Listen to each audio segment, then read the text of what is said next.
Assalamualaikum warahmatullahi wabarakatuh. How are you doing, guys? And welcome to this video with Miss Adaturelia from 68 Group KKN IKDR. So, are you fond of reading? Misalnya seperti membaca biografi seseorang atau membaca pengalaman hidup seseorang. Berarti kalian sedang membaca recontext. And that's what we are going to learn this time. Kita bakalan belajar sedikit tentang recontext. Penasaran sama recontext? Just watch this video.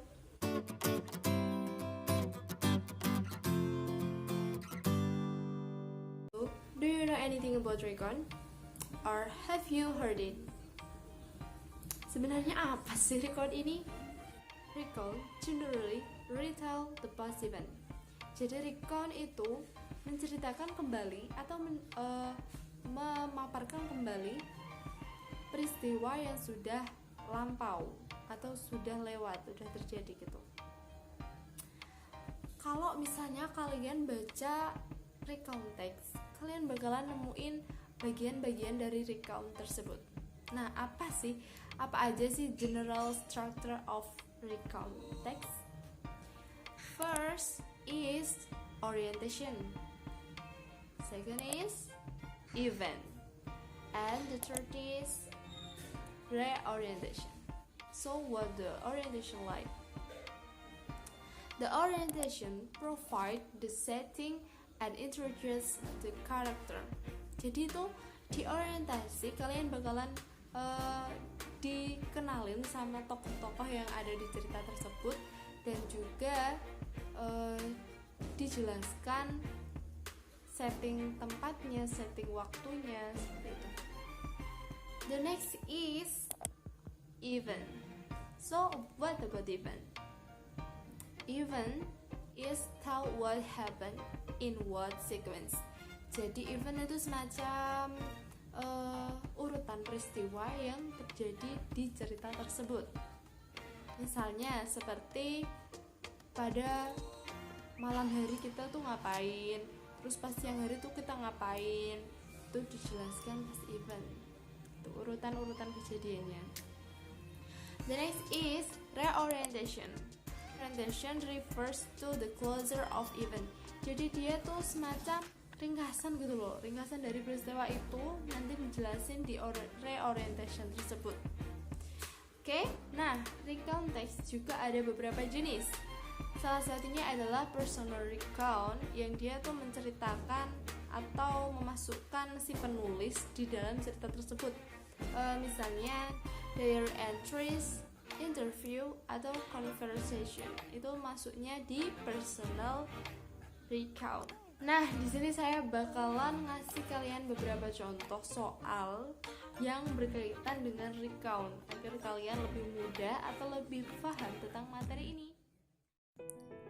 Nah, di sini di orientation, my first experience ini termasuk personal recount yang diambil dari pengalaman si penulis sendiri. Di sini dicantumkan at the time I was 17 years old. Jadi waktunya ketika si penulis berumur 17 tahun. Nah, di kalimat selanjutnya, I asked my father to give me a gift which is a motorcycle. Di situ ada dua tokoh, yakni si I, si penulis, dan ayahnya si penulis, my father. Ya.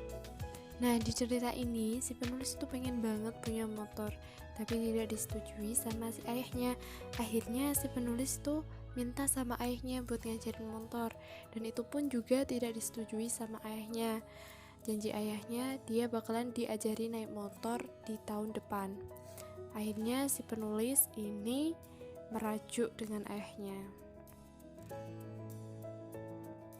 Event atau urutan kejadian. Dan di sini akhirnya si anak diajari sama si ayahnya di salah satu lapangan dekat rumahnya. Itu first, my father lead me from behind and I was riding on my father.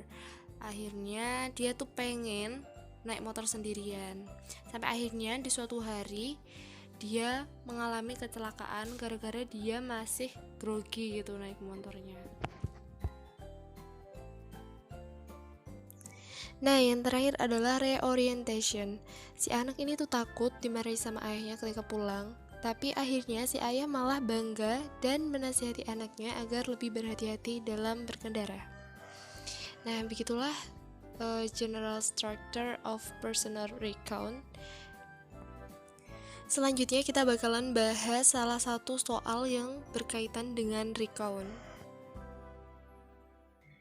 Nah, soal yang pertama adalah why did the writer write the text? Apa sih tujuan si penulis?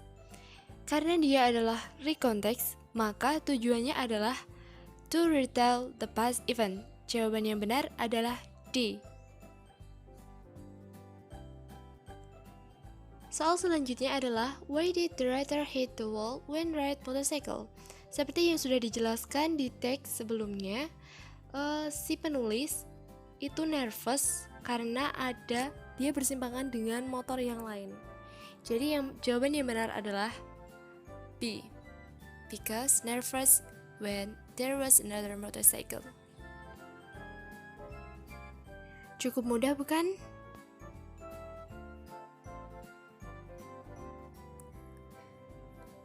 Initially, my father refused my request and promised to teach me next year, but I should. Nah, di sini ditanyakan kata mana yang maknanya paling dekat dengan kata refuse. Yap, betul. Jawabannya adalah B, ignored.